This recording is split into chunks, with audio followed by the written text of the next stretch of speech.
If you love movies, you're in the right place, and that place is here, the Chronicle official film podcast for the people's movies. Welcome back to episode 64. I'm here instead of Paul today, and I'm Rosie, so I'm hosting, and my co-hosts are Ibrahim. And I'm Lottie. And on this week's episode, we'll be reviewing the Odyssey. So, Ibrahim, if you want to introduce the film to us. Yeah, of course. Perhaps it's one of the biggest releases this year, the most anticipated. It's Christopher Nolan's latest film, based on the famous ancient poem by Homer, the Odyssey. I suppose the film tells a couple of different stories at once, but the main narrative is the Greek king of Ithaca, Odysseus, played by Matt Damon, coming back after the Trojan War to get home. It's a long, perilous journey, and he encounters mythical beings, his various challenges, I suppose, without kind of venturing into spoiler territory, various challenges along the way to reunite with his wife Penelope in Ithaca. And what did you think of the film? I really enjoyed it. Again, it's like with a lot of Christopher Nolan films, especially over the last kind of 10 to 15 years of his work, it is a film that I do feel demands a lot from people that are watching it. It's not something that is, I wouldn't classify the Odyssey as an easy watch. It's definitely something that you have to really focus on and pay attention to. It's quite an ambitious film as well. Visually, it's stunning. An ensemble cast where I personally think everyone delivers. And it's overall just an incredible cinematic experience. Whether you are familiar with the source material or not, whether you've read the Odyssey, I don't think that really matters. I am reading it now. Literally, as soon as I left the cinema, I went to the closest Waterstones and bought the book because it just kind of left me feeling really enthusiastic. What I like most about the film, and I suspect we'll probably talk about this in a little bit more depth coming up, it's a really modernized take on the story, and it's not just a fantasy.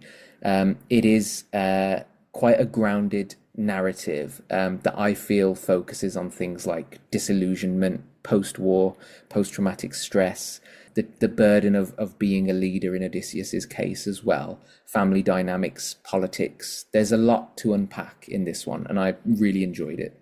And I get what you say about like it not being an easy watch. I went to the midnight screening and I left feeling like I'd gone on my own like journey, like the Odyssey. I felt like I'd been through every single thing that they had gone through. So yeah, it's definitely something I had to sit on and think about for a while. I don't know what you thought, Lottie. Yeah, it was the same with me. I remember I saw it immediately on a Friday night, like straight after doing maybe a full day's worth of work was not the way to go into seeing something that is as heavy as the Odyssey. But I think just in general, it just blew me away with everything about this film. I just think it was crafted so meticulously, like every scene, just as Ibrahim said, so stunning, just from like the colors, the framing, composition, just everything like that. And I know that is typically just what you would expect with a Nolan film anyway. But yeah, the content of the film, it is a heavy watch, like we've said, but it's one of those films that you watch and I think you get to the end of it and your brain just feels a bit mind blown at what you've seen. It's just unlike anything that we've had for so long. And it's been really good to obviously have Nolan back on the big screen as always. And I think like when you say it's unlike anything we've had for so long, I think the practical effects, like I've been seeing everything online, like on Twitter and TikTok afterwards of how they did stuff like and we will get a little bit into spoiler territory. I think it's kind of hard to talk about this film without going, but it is quite an old story really. The Cyclops puppet I thought was absolutely insane. Like any other film, you know, you would be on a sound stage and that would all be CGI'd in, but those actors had something physical to perform with as well, and that's the case in a lot of things. I think even in Cersei's like scene, which we'll probably talk a bit more about, like they were using animatronics to mold, and I think you don't get that in film very often. And it's not like he worked with a budget much bigger than a lot of other big filmmakers, but he does so much more with it. And I know that Tom Holland's been singing the praises about how being on that set was like, but I think that definitely made like it comes across to the audience as well. Yeah, Absolutely. definitely. Yeah. So I don't know if you guys have any like favorite moments from it, favorite scenes. I know that there's, as I said, Cersei's scene is one that's been talked about a lot. I found I'm not good with like horror, and I found that very horror-esque. I think people are begging for him to do a horror film now. But is I've there heard any that. Yeah. yeah, is there anything that's really struck out to you guys? I think for me, definitely also the scene with Cersei is one of three that I can think of that really stood out to me. That scene in particular, I thought Samantha Morton was absolutely incredible in real Yeah. stellar form, Mm. performing that role. What I loved about it is it would have been so easy to establish her as, I guess, like a very typical villain, but actually, Nolan took the time to really flesh that character out and provide intention and backstory that allowed us to kind of come away feeling quite complicated in a good way about that sequence. And it gave you a little bit more to think about as well beyond the visual horror of the scene itself. Another scene that did that for me as well was the Cyclops scene. Um, Hmm.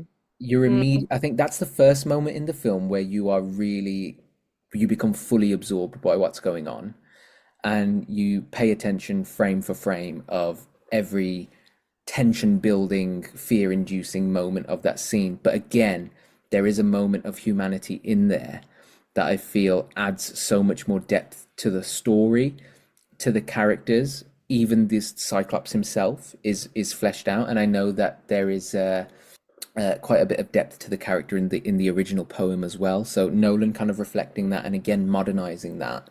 I think it just adds so much to the action. It's not just action for action's sake. It's not just horror for horror's sake. There's a real emotional weight to it and a real sense of gravity to it as well.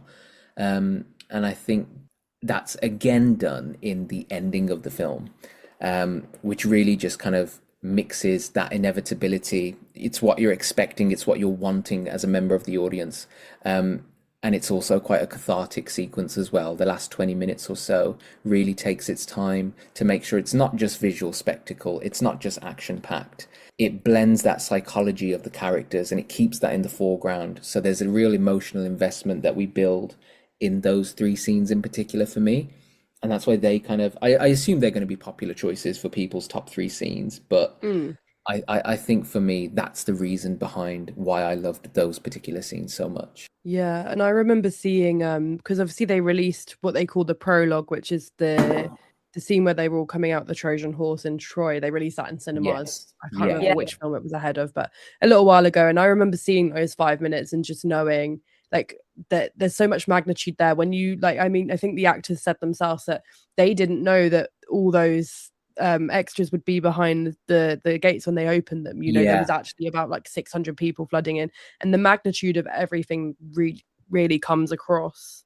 it does Yeah. indeed. Yeah. And you really feel that with the whole sequence of Troy as well from I think everyone knows the Trojan horse story at this point. I don't think I'm Mm. spoiling anything by saying what happens, but obviously when they come out of the horse, what I felt so tangible was the claustrophobia of actually being in that horse.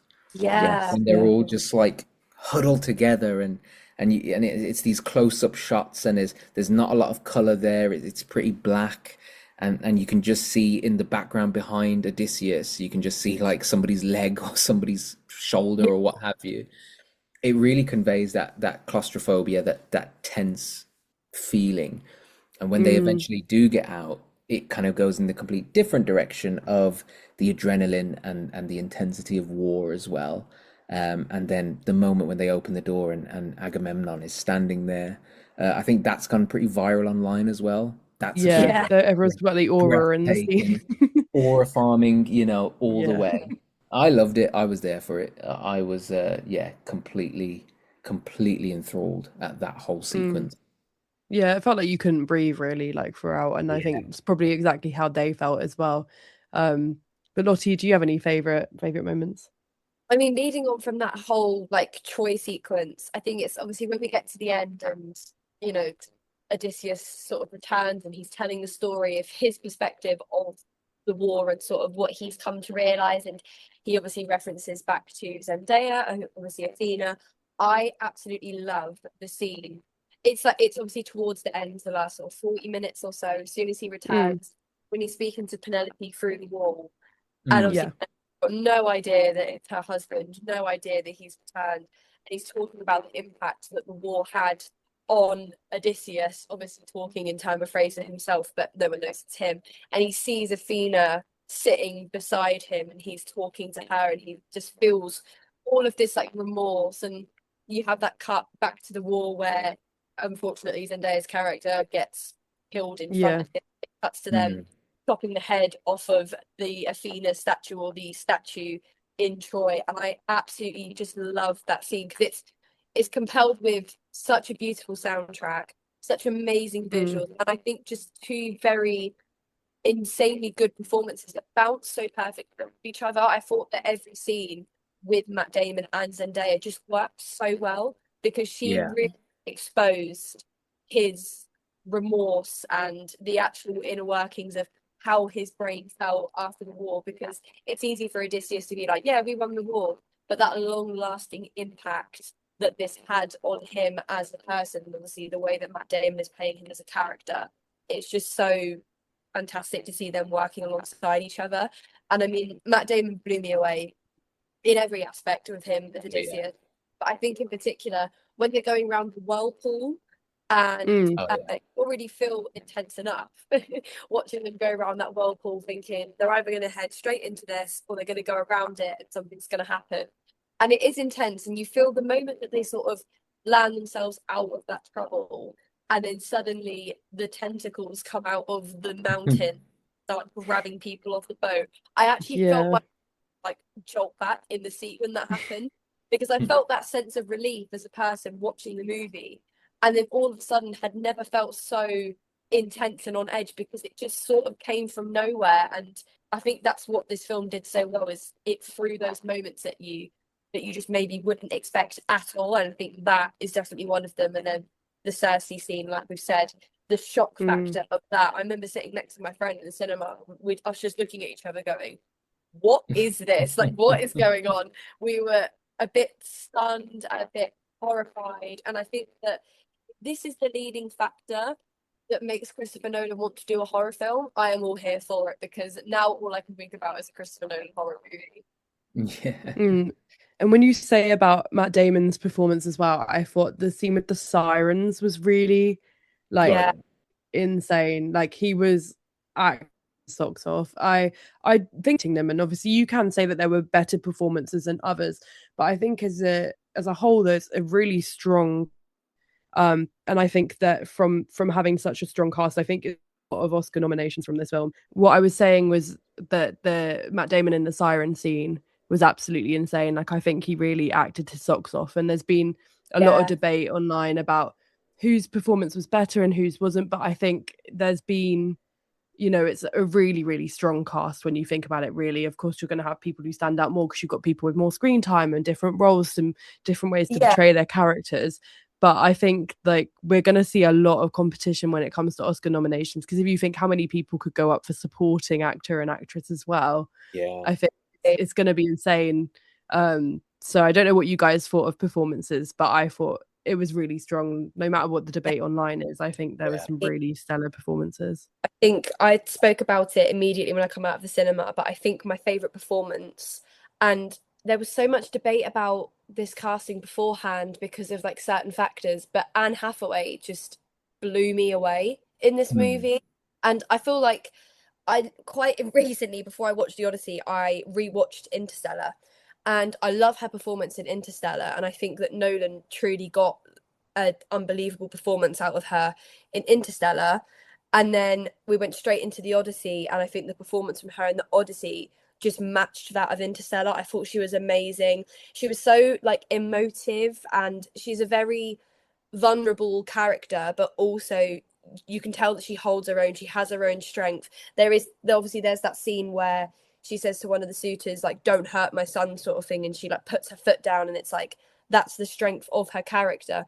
But she is vulnerable. We see all those sort of debates and arguments that she has with Tom Holland's character, you know, the one where he returns and she shouts at him that she wants Odysseus. I think that one line there where she shouted that at him truly took me aback, because it was just a performance that was just so outstanding. And I think it's one of, at the moment, my favourite performances of the year. I just think that she fully encapsulated that role of Penelope in such a wonderful way. And I think as well, you know, we talk about Tom Holland. I know that his performance at the moment is sort of a very vocal talking point of social media, whether Mm. that's like or TikTok or whatever that may be, or critics alike. I saw Variety the other day had said that it was the worst performance of the film. And I think it was so harsh on Tom Holland, because Yeah. I personally really loved his performance. I really liked it. I think he was a really good Telemachus. I think he was really emotional. He also had that vulnerability to him, and that's sort of noted when Odysseus comes back to Ithaca and obviously saves his life.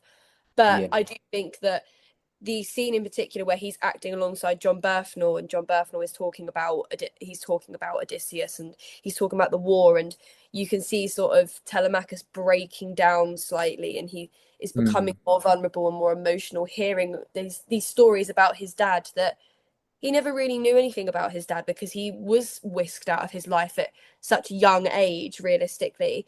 And I just thought the performance was so great. I think that his eye acting in particular, the way that he could convey an emotion through just using his eyes, is something that is so wonderfully done.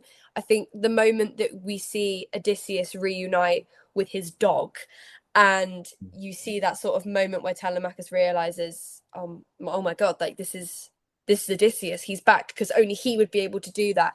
And you see his sort of eyes and the eyebrow like twitch to realization, and then he starts to cry, but you realize that he sort of very quickly snaps himself back to reality, because he realizes there is a bigger task at hand. Yeah. I personally really, really, really liked his performance, and I know it's not gonna be that way for everybody, and I know that there was rumors circulating that apparently Timothée Chalamet was in contention to play Telemachus, because he's obviously I worked think with people might, before. yeah, I think people might just be saying that because they like to compare the two. But yeah, I think Yeah. at the end of the day, I think it is so easy for people nowadays to make a comparison, especially when you're comparing him against the likes of Timothée Chalamet, for example, where Chalamet has been in a lot more films. He is, you know, an award-winning actor, let's be real here. But yeah, I think Tom Holland is getting quite a lot of slack, bad slack, for what I think is a very, very good performance, which I think is quite harsh on him, to be fair. So I'm really hoping that this propels him into these like more serious type roles, and you know, people stop looking at him as just Spider-Man or something. Yeah, I think as well, like there's a couple of things I can think of as to why Tom Holland is a little bit of I guess, where people are aiming their criticism at. I think the first thing for me that I noticed that did take a bit of time for me to kind of get used to was the use of modern dialogue. And I think it's most visible immediately with Telemachus himself, with Tom Holland using words like dad instead of father. He's the first character where we get a sense of that contemporary language being used. And I think if you don't like that, you're going to anchor that to him, which I don't think is fair, because, of course, every character uses it. And Yeah, secondly, as well, I think, you know, if we look at the cast, everyone that Tom Holland's character shares a scene with, whether it's Jon Bernthal, Robert Pattinson, Matt Damon, and Hathaway, he's sharing the screen with real cinema titans. You know what I mean? He's sharing the yeah, screen with actors who have been in the industry for longer than he has, that audiences have had more time to develop a sense of a relationship with, between the screen and the fan. And so yeah. they're going to kind of look at him as the odd one out. But I think this is the perfect role for him, because it was that proving ground of him transitioning from Spider-Man and what have you into this world of I guess, I don't want to say more refined cinema, but it is a completely different challenge and a completely different level of film. I personally think I wasn't sure how he was gonna get on with the film. I wasn't a massive fan of the first 20 minutes or 30 minutes or so, and I've heard other critics talking about the first 20 to 30 minutes being a little bit challenging. I found them a little bit hasty, a little bit too fast. It was a lot of here's this character, here's this character, here's their story, one by one after the other, and it kind of just rushes through introducing the whole ensemble. I do feel that kind of took me out of it a little bit. And I feel like Tom Holland wasn't really holding his weight as much as other actors in that kind of more demanding edited scene. But I think by the end of the film, as the character matures, so does the performance. I think, Mm. like Lottie said about that moment with Jon Bernthal, that was incredible acting from both of them. I think Yeah. by the end of the film, it really comes through that he is just absolutely on par with these guys in terms of this performance. But I Yeah. do feel if I was to kind of pick out a favorite actor, a favorite performance, for me it would be Robert Pattinson. The reason for that is Antinous is I feel to be the perfect villain for this story, the perfectly written villain, because this is a film where we've got, shape shifting and cyclops and sirens, but the character that you're most against is a regular man who Yeah. has a clear appetite for power. And I think every kind of smirk that you see Robert Pattinson pull in this film is just so on point with what you anticipate for that character. And it's a real satisfying ending to see him unravel the way he does. It's just Yeah. awesome. Awesome. Yeah, I think definitely. Yeah. I think what you say about Tom as well. I think for me at the beginning, I found it really jarring when you say about the modern dialogue, but also the American Mm. accents at first. I mean, Yeah. obviously, like I'm not expecting them to speak in Greek, but it was something I think because Tom is British as well. To hear him do almost like his Peter Parker type Yeah. accent, Yeah. um, I think it's like it was really difficult to like get aside, and I think that's probably why people are criticizing him a bit for it. um Hmm. I thought like it is not too dissimilar from a role he's played before, just on a bigger Mm. level. So I also wanted to get into, I think there's been a lot of discourse online about IMAX and like how it's been filmed. I know people said that in theory you can only see it intended in its true format in like I think about 4 cinemas in the UK, 3 or 4 cinemas. Might be 4 in Europe actually. And Mm. obviously like more like general IMAX screens that aren't quite proper IMAX. But I was interested to know like your guys' thoughts on it, because I think it is like I've seen photos from the BFI and I saw it in a general local IMAX cinema, and I think even I probably missed out by not seeing that, and it's booked out till the 10th of September at the moment. But yeah, I wondered what your opinion was on how the film's presented, and it's the first film to be shot fully in IMAX as well. I think that just speaks to Christopher Nolan's ambition with his filmmaking. He's at a point in his career where, taking risks isn't necessarily something he has to do. He's proved his worth as a filmmaker, but it just shows how, he won't rest until he has made a project completely to satisfy him and what he kind of targets as a filmmaker. And we are reaping the rewards incredibly. I am unfortunately yet to see the film as he intended on the IMAX screen.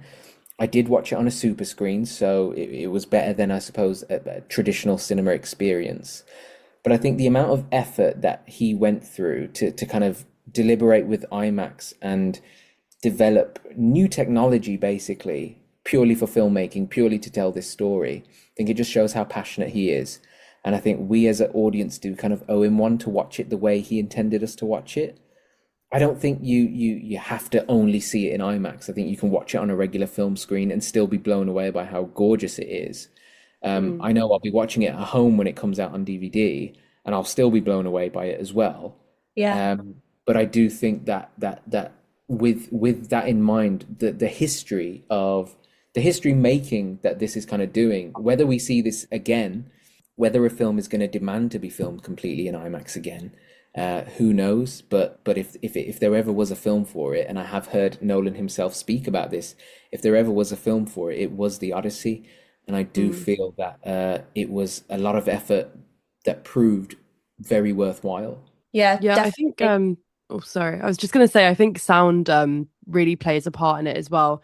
I know that like there's been like rumors of cinemas having like blown speakers and things like that. But Mm. IMAX obviously and screens with Dolby as well, the sound design in those really adds to the atmosphere. But what was your viewing experience like, Lottie? Yeah, so I saw it in IMAX, not in the way that it's intended to see it maybe at like the BFI IMAX or something, and obviously the 70 mil. But I saw it Mm. in IMAX at a regular cinema, literally the same cinema as you, Rosie, given Yeah. our locality to each other. And I think that this film being shot completely in IMAX is not only a testament to Christopher Nolan as a director, it's a testament to the film industry and the future of what Nolan is trying to pave for the film industry. Nolan, like Ibrahim said, already cemented himself as a legendary director. He doesn't have anything that he has to prove to anybody, but he still keeps upping the ante. And I think that by him upping the ante and by doing a film that is completely in IMAX and sort of being very vocal about the way that he's made a film completely in IMAX, I think it really sets a positive foundation for the people that are either breaking into the industry, like we've had a lot of young directors break through this year, but also directors that are still quite prominent in the industry, Spielberg's, your Villeneuve's, your Scorsese's, your Ridley Scott's, things like that.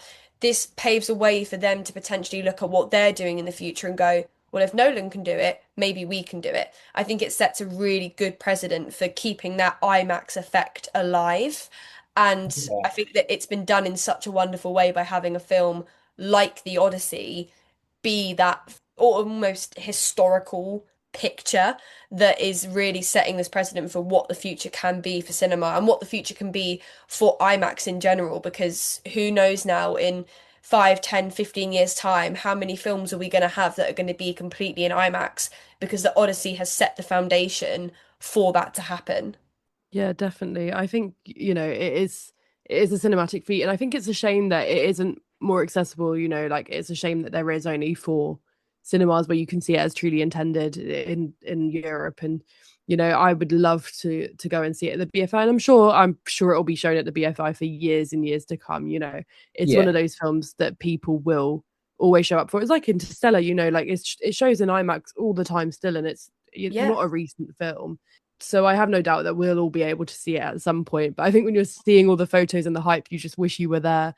But with Yeah. those Yeah. screens as well, like half the screens, really, you've got people sat at the front, and I don't know what even would be the point in paying that money to go and see it when you're Yeah, sat sure. front row. But yeah, I think it's amazing, and I do wish we had more screens like that in the UK. But I think it's a lot of money to build and a lot of money to go and see. But it's proof that people do want it, that it is sold out Yeah. till But September. It's the proof that yeah, people do love cinema. it's like you said though, I think this is just also proof that the funding needs to go into the arts and the funding needs to Mm. go into cinema and the funding needs to go into filmmaking, because when you give people funding, this is what they're capable of doing.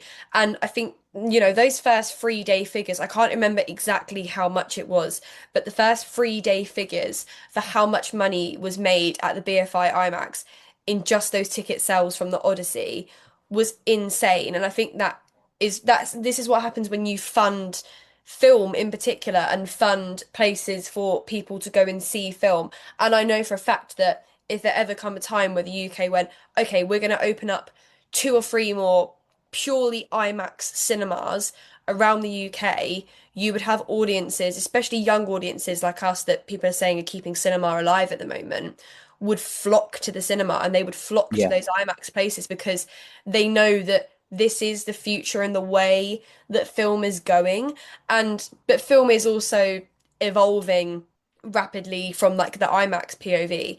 But yeah, to see that the Odyssey had literally made over 219,000 or something, or 220,000 in 3 days. It's 219,000, yeah, almost 220. Yeah, it is an absolute insane figure. And I think when people go, oh, the cinema is dying, no one wants to go anymore, this just proves everyone wrong. And again, that is a testament to Nolan looking and Yeah. going, what I'm doing with this evolution of cinematic technology in terms of cameras and IMAX, this can keep cinema alive and it can give people that influence to also keep cinema alive because they can start doing it this way and people will buy into it, as Mm. proven with the Odyssey. People have bought into it and people love it. I mean, not only did the BFI IMAX do the midnight screening like a lot of cinemas did, and I went to one of them, they also had one at about 3:30 in the morning, and that was sold out. So it's showing that people care that much that they will get up or stay up for that time in the morning to Yeah. go and see the film in IMAX, And I mean, tickets for this went on sale a year ago. People were buying tickets for this a year ago. The demand truly is there, and I think it's going to be a lesson for a lot of studios to see, like, when you push the limit. I think it's not just the fact that it's an IMAX for the Odyssey, but the practical effects and the fact it's a Nolan film and the cast. There's a lot of things that went into it, but I think there was actually statistics that more people went for the fact that it's a Nolan film rather than who's in it. Yeah, it was they Mhm. did a survey and it was like Yes, 51% of the audience that they surveyed, 51 or 52% went because it was Christopher Nolan. yeah. Yeah. Which is insane. And I was going to ask you guys, I haven't seen too many of Nolan's films. It's something I really need to work on, but I don't know if you guys have or how you think this compares to others, because I've seen every ranking I see of his films is completely different. Mm. Some Yeah. people like will love a film that others absolutely hate. So I was curious to know where you guys think this compares. I mean, I've seen most of Nolan's films. I think there's just a couple left that I have to get through. But this one actually kind of speaking to looking at his filmography as a whole, the Odyssey for me thematically does feel quite similar to Oppenheimer, which I don't think a lot of people pick up on straight away. But actually, if you look at the protagonist in both films, it's not just a simple retelling of events in Oppenheimer. It's not just a simple retelling of events in the Odyssey. Mm. It's actually all about highlighting the aftermath of those major moments in a film.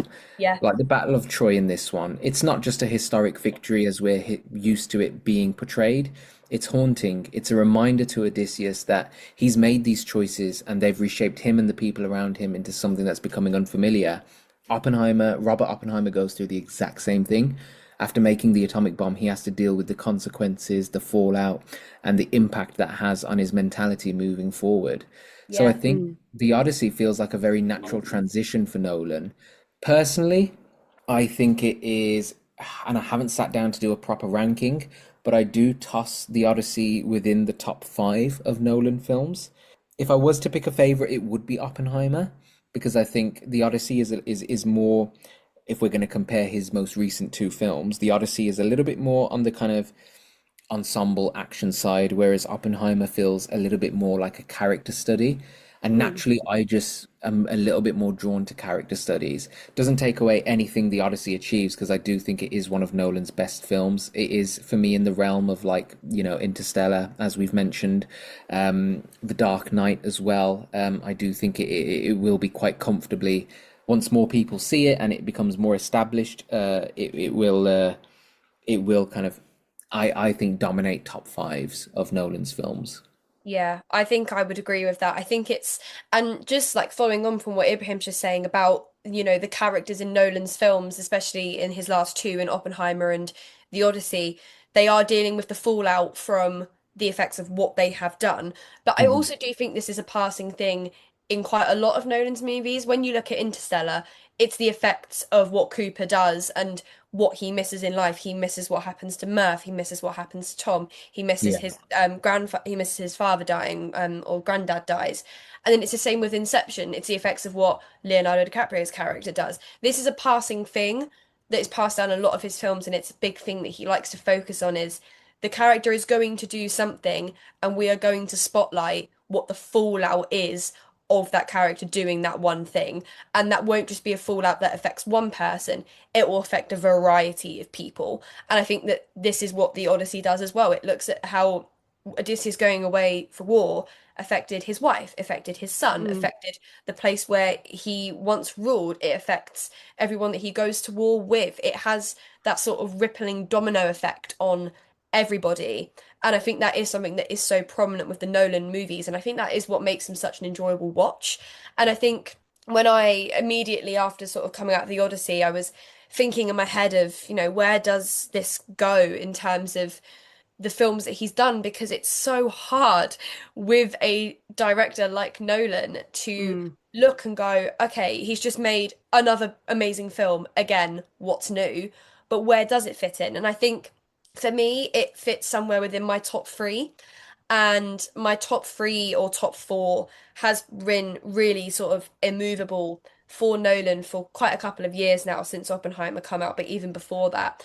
I adore Interstellar, I adore The Dark Knight.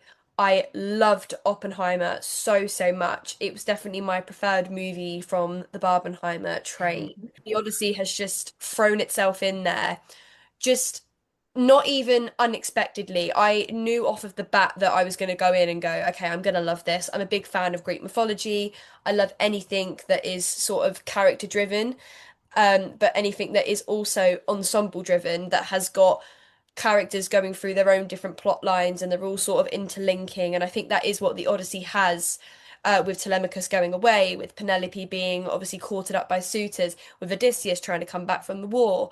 And I just think it's somewhere in my top four at the moment. Off the top of my head, maybe it just pips Oppenheimer, but I purely think that is because I really struggled sometimes with Oppenheimer to understand the like physical, like the way that they made the bomb, like when Oppenheimer's talking about the actual like logistics and the like Yeah. physical matter creating a bomb, my Mm. brain was a bit like, oh, this is why I didn't like physics. And I think with the Odyssey, I think it just exceeded every expectation I had of it. But every expectation I had of it was so high. So this movie just went above and beyond in sort of every level. And I think that is just what has made the film put itself in my top four. Where it is, maybe up for deliberation. Maybe I'm going to need a rewatch somewhere along the lines. But I think as well, it Yeah. speaks to a really interesting point about Nolan's evolution as a filmmaker. And when you were talking, Lottie, Mm. about the sciencey, for lack of a better word, parts of Oppenheimer, Mm, obviously, historically, with films like Inception and Tenet, Nolan has really focused on bending the rules of time and space and yeah, exploring things from a very those films are very much grounded in quite complex science fiction, where I think mm, he boggles the viewer's mind in a totally different way. But over the last kind of few years, if we look at films like the last two, The Odyssey and Oppenheimer, it feels like he's moving away from that with the last few years. He's yeah, moving into more character-driven stuff.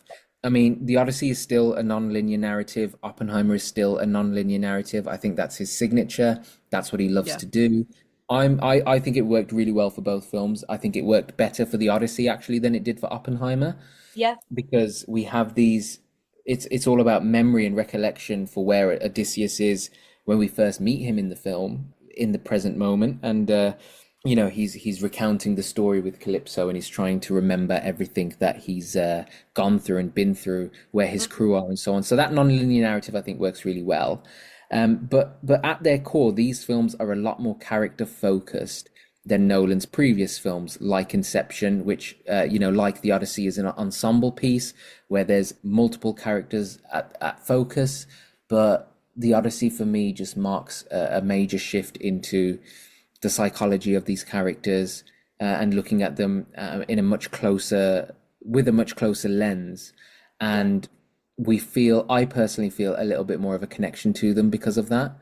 I yeah, feel a bit more of a connection to Odysseus, to Penelope, to Telemachus, and I think that is because Nolan has kind of abandoned the quote unquote science fictiony stuff, and he's really focusing on, while still maintaining his own sense of style as a filmmaker, he's focusing more on those characters, and I think it is something that I'm excited to see him continue to do. I know people are talking about like a potential Dante's Inferno adaptation, or the Divine Comedy itself. I think that is right up his street. I think that is something he could bring to life in such a fantastic way, especially when we look at like the Circe scene, or the Cyclops scene in the Odyssey, and then we think about like, you know, Dante's journey through hell and how Nolan could bring that to life with yeah, practical effects and IMAX cinematography, and just how amazing and gorgeous that would look. But I know I have my full trust in him that whatever he does do next, it will have that drive to it and that emotional weight to it and that gravity to it that I think, is going to make, whatever he does next, however he moves forward as a filmmaker, it's going to have that same effect where people are rushing to IMAX cinemas, people are rushing to the BFI, people are rushing to their local cinema to see whatever he does. And I think, and just to kind of, I did want to build as well on when we were talking about people going to the cinema and people showing their love for this film. My screening was packed, it was Mm. completely yeah, full. And the most beautiful thing about that from the perspective of an audience member is just how diverse uh, the people in that screening were. I yeah, saw elder people, I saw younger people, people younger than myself, people that would be kind of, I estimate to be grandparents, people of different genders, different colors. It's just this beautiful thing that reminds us all about how universal cinema is and how important it is to people as well. Yeah, definitely. And like when I was at the midnight screening, there was a while we had to wait for the previous IMAX screen to get out. And we were all sat in a bar together. And I was like, how crazy is it that all of us have decided to come out here? And this is the same for across the world, probably. All of us have decided to come out here and spend our night, our midnight until about 3:30 in the morning to come and see a film that we don't even know. Like, we'll most likely like it, but we don't know much about it yet. Yeah. We've all decided to take time out of our night. And quite often midnight screenings before would be for like big things like Marvel films and Star Wars films. It's things that have got a lot of hype and fandom surrounding them. But this was purely for the love of film. Everyone was there because they loved Nolan, they loved the work, they wanted to see it, be the first in the UK or in Norwich, in my case, to see it.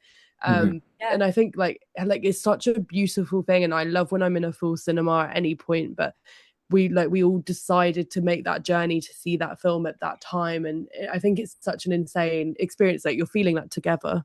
Yeah, Yeah, I like exactly. leading on from that, like you just said about, that sort of midnight screening vibe. The last time I did a midnight screening, and this obviously ties on directly from what you've just said, Rosie, the last midnight screening I did was Spider-Man No Way Home.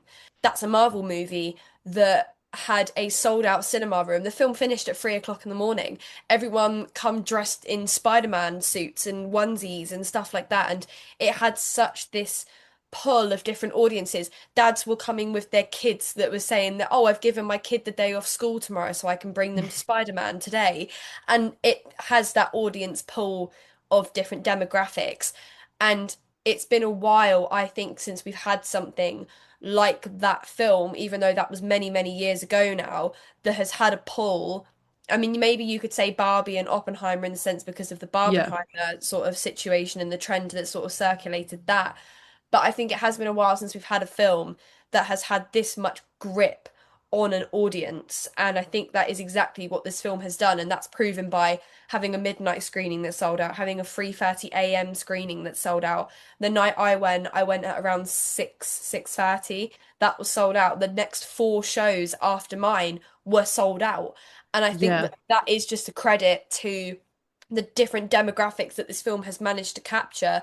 And it shows that, when you make a good movie and you sort of throw it at the wall and you want people to come and see it and you just push it out there as much as it possibly can, you're going to get an audience like this, but you are going to get those different demographics. And it was so nice to turn up to the cinema and it was jam-packed, tons of people there. Everyone who'd come in like big friend groups was really excited to see the movie. I went in a big friend group. There was about 4 or 5 of us, and it was just an amazing cinematic experience outside of the movie. You have a cinematic experience of the movie, but you have a cinematic experience with the actual going to the cinema, the hype, the excitement around it, the people standing in the cinema afterwards talking about the movie like me and my friends did. It was yeah, such a fantastic experience. And I think, again, that is a credit to the work that Nolan has done and a credit to the constant push that Nolan does with talking about cinema. He doesn't shut up about movies. He lives and breathes the cinema, and he is always telling people to go to the movies, and people listened, and this is the outcome of it. yeah. And I think it has done really wonderful things for cinema. I mean, this year has been a great year. We've seen for Obsession that people are showing up, and I think there was a long time where people, especially after COVID, people were really worried about how cinemas would do, and but Yeah. things like Barbenheimer and still like Spider-Man, it has the pull. And it's really nice to see, when I go on an app, I'll be like, oh, I can't book a seat for that screening, it's sold out. But Yeah. there was times when I was booking screenings and I was the only seat at the time when I booked it. So I think it's really nice to see the kind of build back, and I think I'm seeing a lot of the hype for June as well. And Oh, yes. it's I think the Odyssey definitely had like a somewhat like knock-on impact in the hype for June. I think by seeing tickets book out for a year in advance and things like that, there's been more of a hype. It almost feels like getting concert tickets now for like the Yeah. BFI and the Science Museum and things like that. But while it is frustrating to not be able to get the tickets, I can't help but feel thankful that, you know, that cinema is still thriving, and, you know, a lot of studios are extending their deadlines of things going straight to streaming, and it's Yeah. really nice to see that rise again. And I think it's lovely that we can all watch a film and come and talk about it afterwards, you know. And I think Yeah, Yeah. I it's mean, like you done said, that wonderful BFI things for IMAX, when cinema. the tickets went on sale a year before they like the film come out, which is unheard of. Um, the film sold out in 7 minutes, which is ridiculous. I remember all of my friends posting that they Yeah. got tickets, and I was like, "Good for you!" Like I didn't, and they were like, "Yeah, it sold out within literally 5, 6, 7, 8 minutes." It was something like that, and that just shows. Yeah, Yeah, and that and that was was from from very little the promo as little like well. 1 minute snippet that was playing before Superman and like Fantastic Four and stuff. All we had had was Yeah. maybe some behind the scenes photos, that little cinema snippet that was purely a cinema snippet at the time, and people went off of that, and people just rolled with it and said, "Yep, I've seen enough. I'm buying a ticket for a movie that had at the time no real sustenance behind it as a film, and people were already hooked to it." Yeah, definitely. So I think if we start to wrap up our thoughts on the film, I don't know if each of you want to give your star rating and why you rated it out. Yeah, I feel I like it's going to think be I pretty don't know good. if you guys do half stars. I do half stars. So I am at a 4.5 out of 5, which I think would probably be equivalent to an 8 to an 8.5, possibly even a 9 out of 10. But I'll stick with it as a 4.5 stars out of 5. I think it's one of Christopher Nolan's most ambitious films. I think it's one of his most thoughtful films. I think he does an excellent job at looking at the mythology and taking that, but filtering it through contemporary psychology and themes. He reimagines this ancient epic into a tale of real consequence, selfhood, the pursuit of survival, what that does to a person.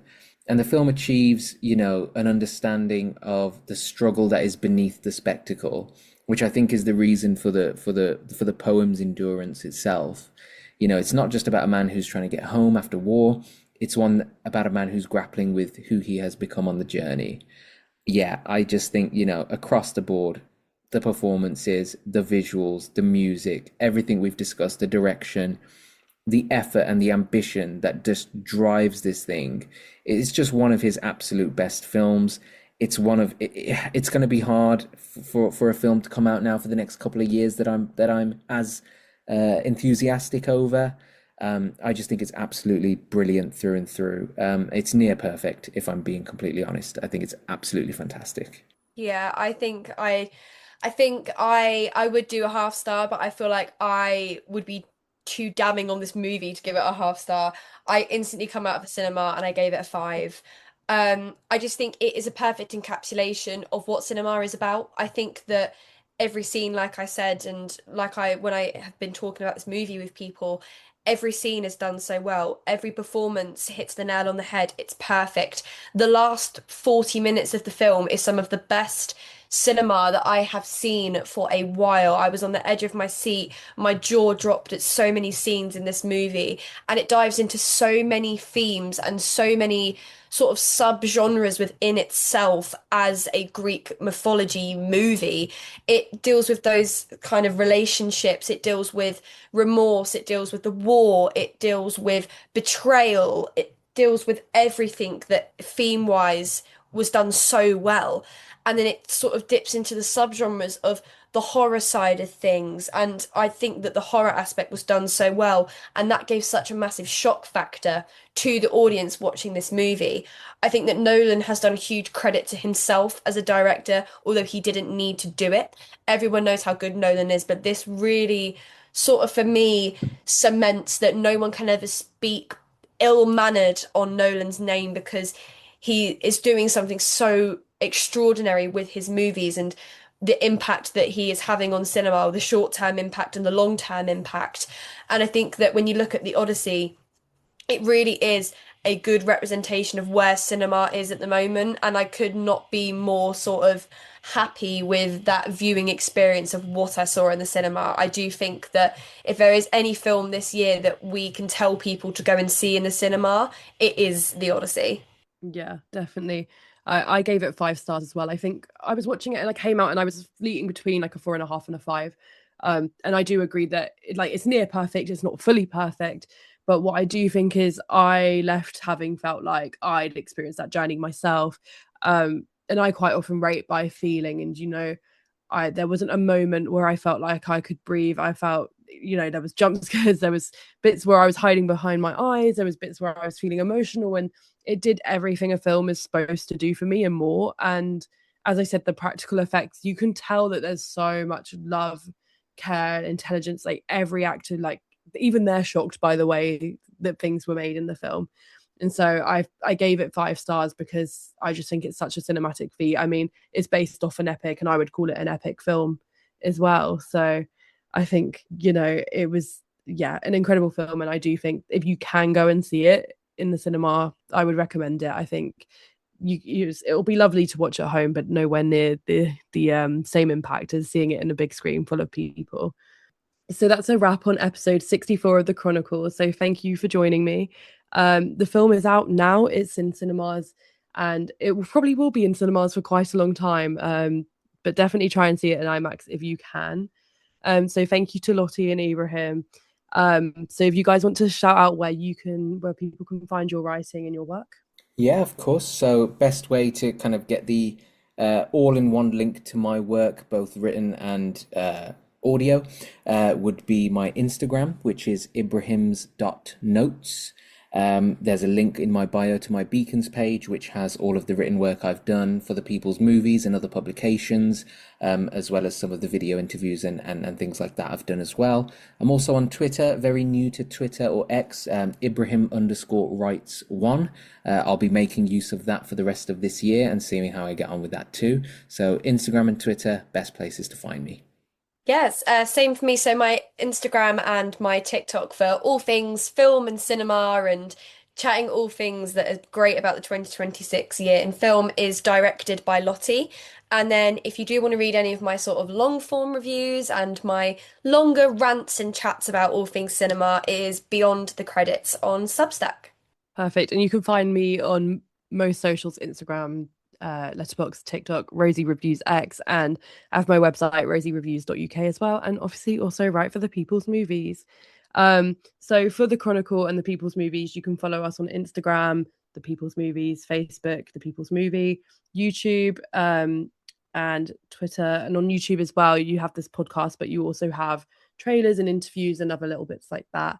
And then you can find the Chronicle on many of the popular sites that you listen to podcasts on. So Apple Podcasts, Podbean, Spotify, Amazon Music, YouTube.